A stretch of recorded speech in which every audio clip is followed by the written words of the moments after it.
Welcome to Aspire Ada. Hello and welcome to India's #1 coaching institute with well-experienced and well-qualified staff. Great opportunity for students who are looking up for government jobs. Hurry up, enroll up for mock test of account assistant and class 4 exams. Topic-wise video solution will also be provided.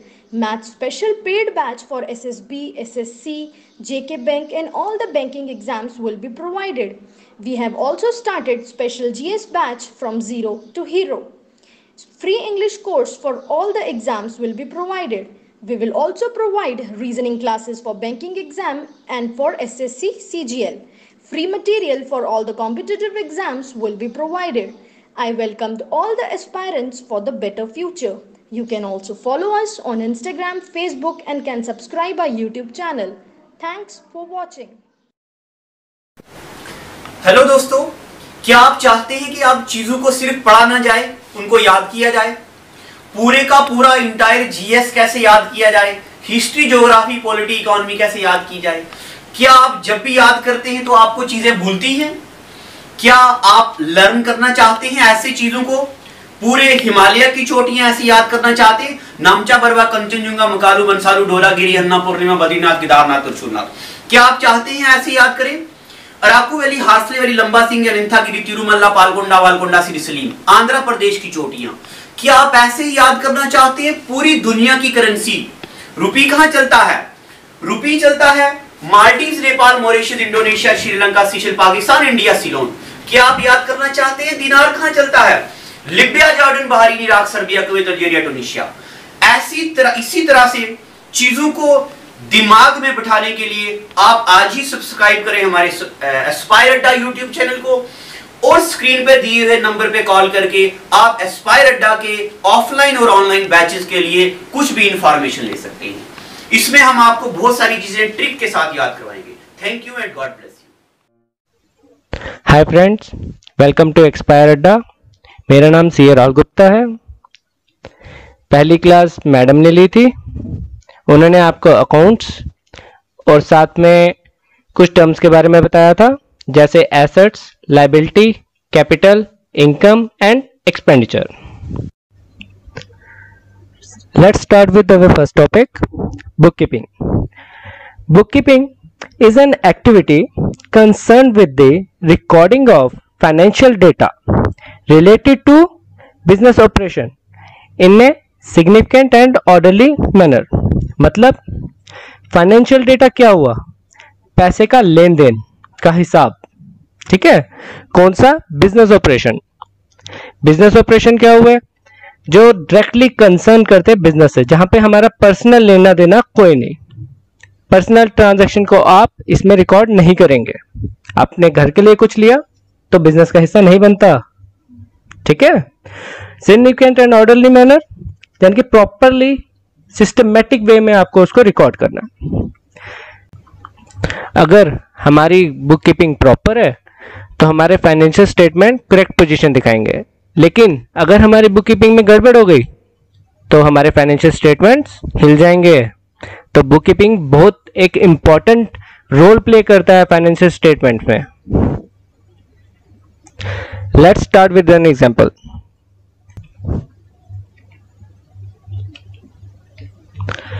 आपने एक गाड़ी खरीदी 10 लाख की। आपके पास cash कितना था? 2 लाख रुपए। Bank से आपने लोन लिया, कितना? 8 लाख, ठीक है?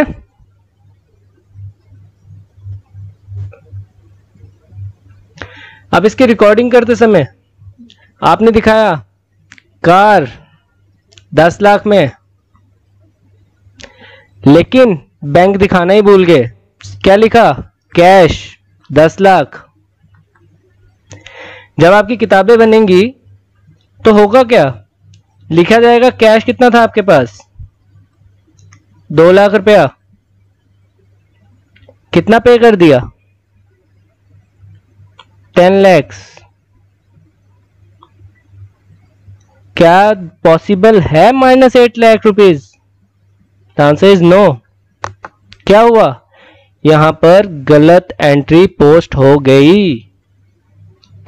तो जब आपके फाइनेंशियल स्टेटमेंट्स बनेंगे वो क्या करेंगे, यानी कि बैलेंस शीट बनेगी तो गलत रिप्रेजेंटेशन जाएगी। तो आप जैसे अकाउंट असिस्टेंट के लिए तैयारी कर रहे हैं, आपका एक बहुत इंपॉर्टेंट रोल है। आप ही हैं जो प्रॉपर रिकॉर्डिंग करेंगे ट्रांजैक्शंस की। तो आपको हर एक चीज के बारे में इंफॉर्मेशन होनी चाहिए। बुक कीपिंग आप दो तरह से कर सकते हैं, single entry system and double entry system. Single entry system क्या है? जो आजकल कोई इस्तेमाल करता ही नहीं। ठीक है, बहुत रेयर छोटे बिजनेसेस जो प्रॉपर रिकॉर्ड नहीं बनाते। क्यों? क्योंकि सिंगल एंट्री सिस्टम से आपके फाइनेंशियल तैयार नहीं हो सकते प्रॉपरली। उसमें आप एक किस्म का कैश बुक बनाते हैं जिसमें आया गया लिखते हैं, कहां से कैश आया कहां गया, लेकिन उसका ड्यूअल इफेक्ट नहीं देते। लेकिन हमारे को जो पढ़ना है अब वो है डबल एंट्री सिस्टम। इसमें हर चीज के ड्यूअल इफेक्ट होते हैं। जो भी ट्रांजैक्शन की जाएगी उसके दो एक्सपेक्ट होंगे। क्या? Debit and credit. Debit and credit आपको नेक्स्ट क्लास में पढ़ाया जाएगा। आप अभी ले लीजिए कि डेबिट हो गया जो आया, क्रेडिट हो गया जो गया। किस पॉइंट ऑफ व्यू से? बिजनेस के पॉइंट ऑफ व्यू से। जैसे आपने बैंक में पैसा जमा करवाया तो क्या होगा? बैंक बैलेंस आपका बढ़ जाएगा, तो यानी कि बैंक आपका डेबिट हो गया। आपका कैश चला गया, कैश को आप क्रेडिट कर देंगे। ठीक है, चलो और क्या है? बोथ एक्सपेक्ट, यानी कि डेबिट क्रेडिट जो भी होंगे वो आपको अपनी किताबों में रिकॉर्ड करने हैं। ठीक है, इसका मतलब तो यही हुआ कि हर ट्रांजैक्शन में दो अकाउंट तो इफेक्ट होंगे ही होंगे। ठीक है, let's take an example.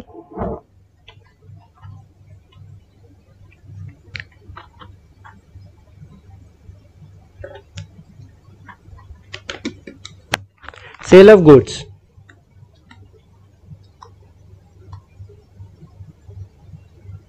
To mister X for ₹10,000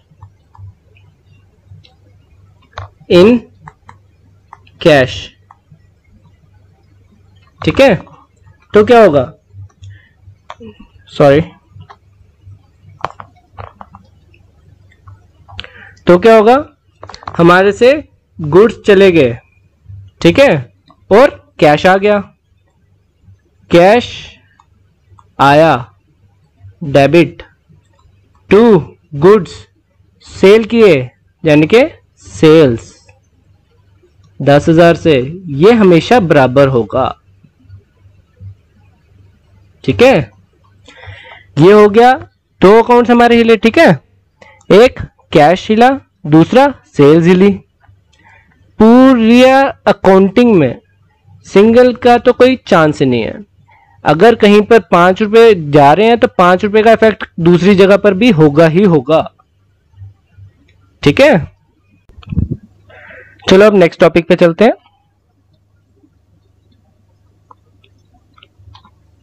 transaction. Transaction को बच्चों हम दो हिस्सों में डिवाइड कर सकते हैं, ट्रान एंड एक्शन। ट्रान हो गया थ्रू,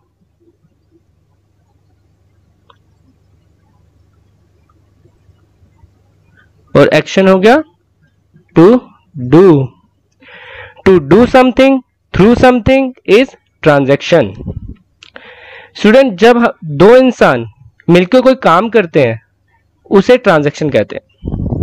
ठीक है, अब बिजनेस में क्या होगा? बिजनेस में ट्रांजैक्शन का मतलब होगा ए बिजनेस डीलिंग, जिसमें जो मेजर एंड एक्सप्रेस कर सकते हैं हम इन टर्म्स ऑफ मनी, और रिकॉर्ड करनी है किताबों में।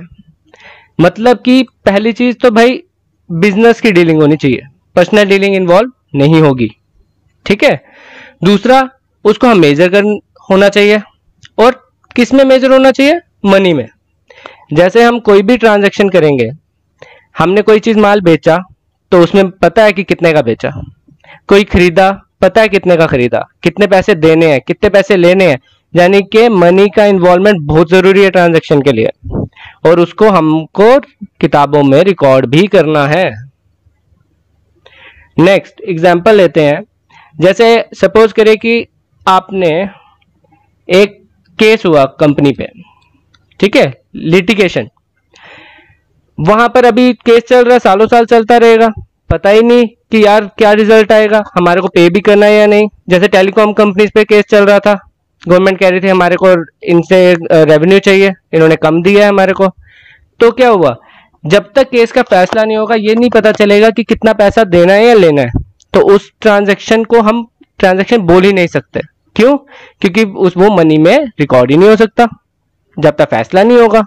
फैसला होगा उसके बाद हमारी वो लाइबिलिटी बनेगी, लाइबिलिटी बनेगी यानी कि देनदारी, लाइबिलिटी होगी देनदारी, लाइबिलिटी बनेगी तो हम उसको रिकॉर्ड कर सकेंगे।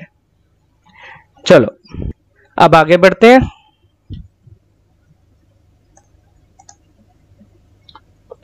नेक्स्ट, ट्रांजैक्शन की दो अप्रोचेज हैं। कौन कौन सी? एक होगी हमारी अकाउंटिंग इक्वेशन अप्रोच, दूसरी होगी ट्रेडिशनल अप्रोच। आज हम स्टार्ट करेंगे पहले अकाउंटिंग अप्रोच से। अकाउंटिंग अप्रोच यानी कि एसेट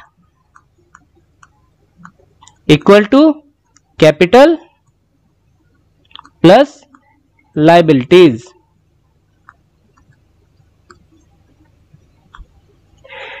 ये बच्चों अकाउंटिंग इक्वेशन जो है एक सिंपल सा मैथ का फॉर्मूला है।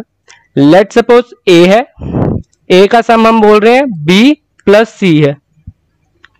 अब आपको इसको ना थोड़ा सा बैलेंस शीट को देखते हैं, बिना उसके आपको समझ नहीं आएगा।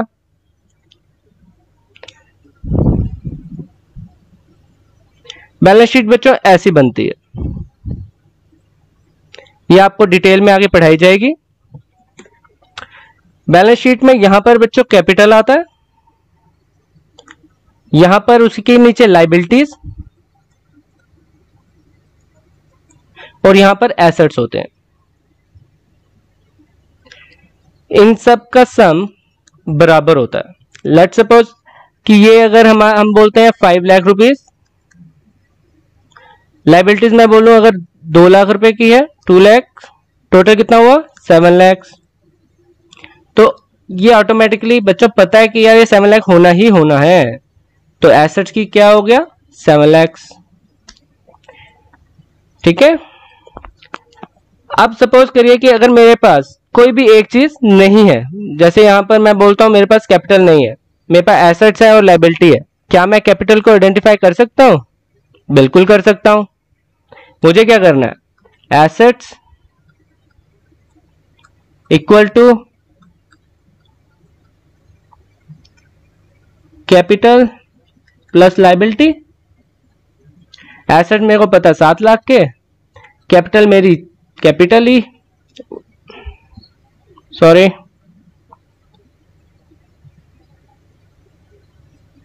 कैपिटल मेरी हो गई एक्स मान लो, या कैपिटल ही लिख लो। लायबिलिटी मेरी कितनी है 2 लाख की,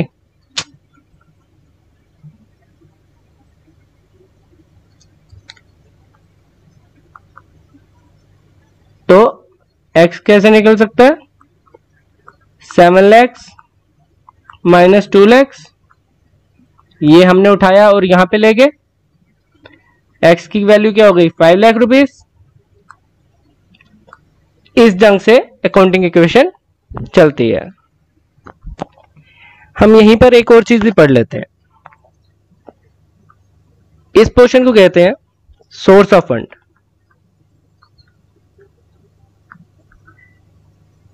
और इसको एप्लीकेशन ऑफ फंड्स।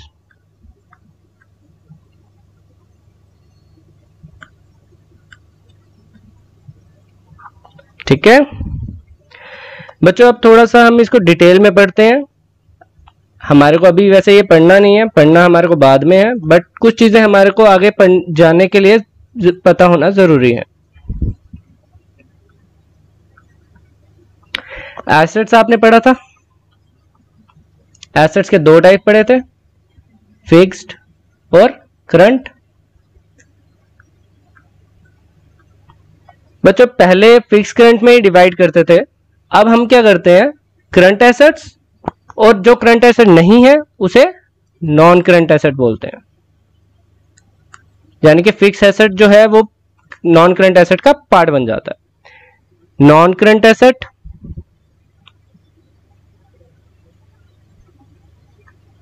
और current asset.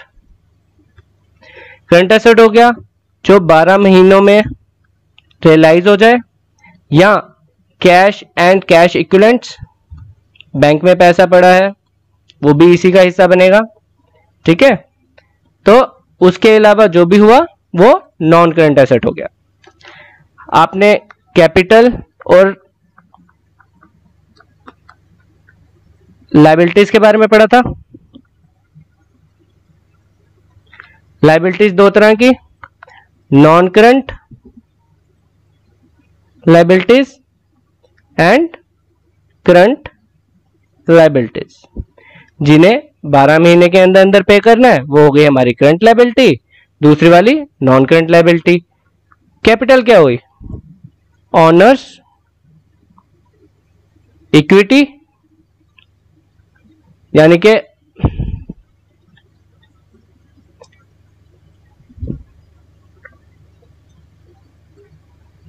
Funds इन्फ्यूजेस bye honour. अब अगर सपोज करते हैं एसेट्स है मेरे पास टोटल 10 लाख के, लायबिलिटी है मेरी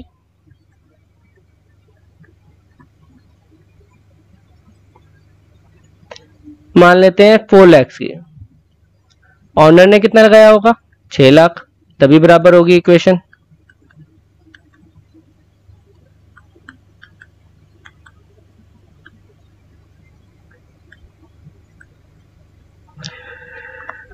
तो मैं कह सकता हूं कि ऑन एसेट्स में ऑनर का राइट कितना है, दैट इज 6 लाख रुपीस का, और लायबिलिटी जो देनदारी वालों का कितना राइट है 4 लाख रुपीस का। तो हम इक्वेशन को ऐसे भी बना सकते हैं, capital plus liability equal to assets. इसको थोड़ा और ब्रीफली कर लेते हैं, capital plus non current liabilities plus current liabilities equal to non current assets plus current assets. आपको क्वेश्चन ये भी पूछा जा सकता है, ये भी पूछा जा सकता है जो पहले पढ़ाया, assets equal to capital, sorry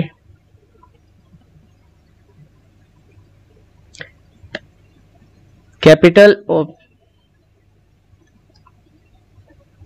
plus liability. ये भी ठीक है, ये भी ठीक है और ये भी ठीक है। तो अगर एग्जाम में कोई क्वेश्चन आता है ऐसे, तो आपको घबराना नहीं है, आपको ये पता होना चाहिए एसेट क्या है और एसेट कैसे बनता है, कैपिटल और लायबिलिटी से बनता है। अगर मैं बोलूं कैपिटल लायबिलिटी किसके बराबर, एसेट के बराबर, कैपिटल नॉन करंट लायबिलिटी और करंट लायबिलिटी किसके बराबर, एसेट्स के बराबर। ये क्या किया गया, यहां पे लायबिलिटी को डिवाइड किया गया, यहां पे क्या किया, यहां एसेट को डिवाइड किया। तो इससे क्या हुआ, कुछ नहीं, जस्ट लिखने का तरीका बदल गया। ठीक है, तो इट्स जस्ट सिंपल मैथ्स, इसमें कोई घबराने वाली बात नहीं है, कोई कुछ नहीं है।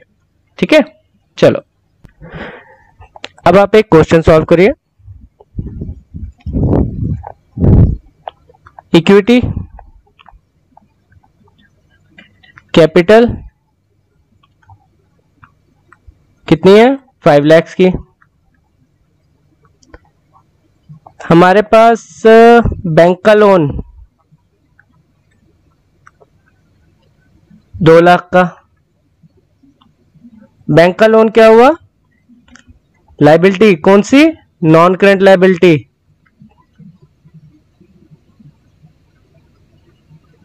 बच्चों क्यों? क्योंकि ये जैसे टर्म लोन है, यानी गाड़ी का लोन।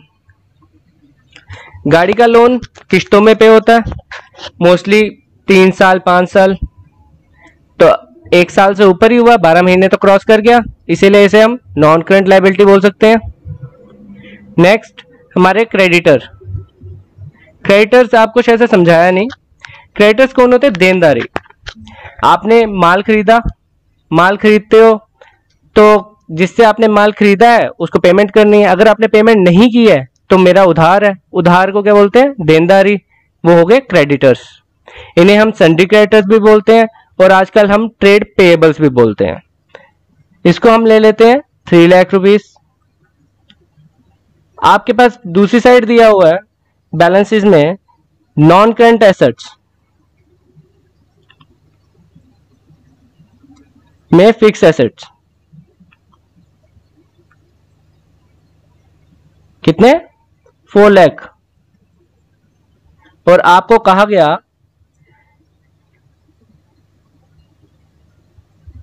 करंट एसेट्स निकालिए। चलो बच्चों अब इसको सॉल्व करो। ये हमारा क्वेश्चन है। I will wait for half a minute.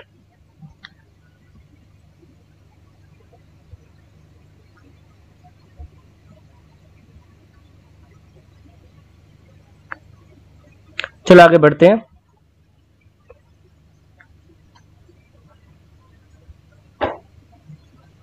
Accounting equation क्या बनेगी हमारी? Capital plus non current liability plus current liability equal to non current asset plus current asset. ये क्या होते हैं हमारे एसेट्स, ये हमारी होती है लायबिलिटी,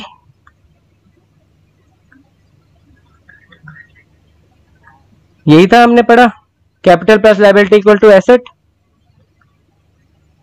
है ना। चलो अब यहां पे हम फिगर्स पुट करते हैं। 5 lakh rupees plus 2 lakh rupees और 3 लाख रुपीस। क्रेडिटर्स को हम मोस्टली 30 डेज 40 60 इससे ऊपर तो कोई उधार देता नहीं है यार, इसीलिए हम इसको इसीलिए हम इसको क्या लेते हैं? Current liability. ठीक है, किसके इक्वल हुआ? एसेट 4 लाख रुपीस का प्लस करंट एसेट। अगर मैं अब बोलूं कि यार करंट एसेट की वैल्यू चाहिए 5 lakh rupees plus 2 lakh plus 3 lakh कितना हो गया? 10 lakh rupees equal to 4 lakh rupees plus current asset. Current asset को हम यहां इसको ले जाते हैं इस साइड, तो current asset equal to 10 lakh rupees minus 4 lakh rupees. Current asset की वैल्यू क्या हो जाएगी बच्चों? 6 lakh rupees. It's just a maths, और वो भी बहुत सिंपल है, प्लस माइनस तो सब कर लेते हैं और इक्वल टू का साइन का भी सबको पता है। ठीक है, चलो बच्चों अब नेक्स्ट है हमारा, अगर कोई कॉपी करना चाहता कर सकता है।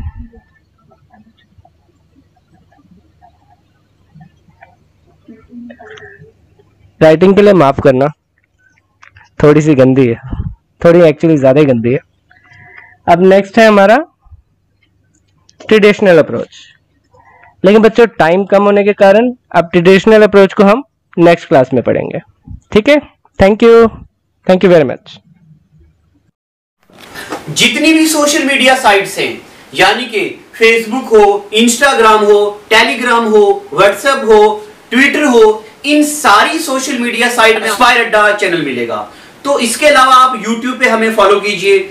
हमारे जो टेलीग्राम और व्हाट्सएप के ग्रुप है वहां पे लाइव टेस्ट चलता है। आप टेस्ट को एनरोल करने के लिए आप हमारे व्हाट्सएप ग्रुप में आ जाइए, नंबर हमारे आपके पास है।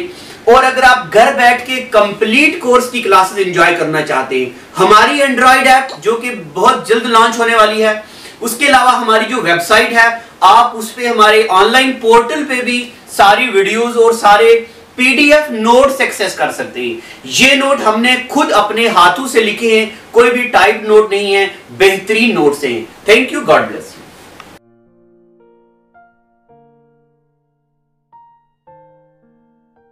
Well, it is hard time for all of us.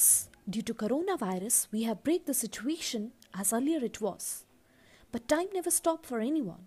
But it doesn't mean that we should go out and prepare for all the competitive exam. We can utilize this time by doing self-study and taking help of Aspire Ada YouTube channel. To start with, you need to prepare a proper schedule for all the subject, and without going out, you should complete all the syllabus by yourself. And when the critical situation will end, here you are. Hooray! You are ready for all the competitive exam. Utilize this time until it go. Aspire Ada Institute, best institute in Jammu for all the competitive exams. We care for you.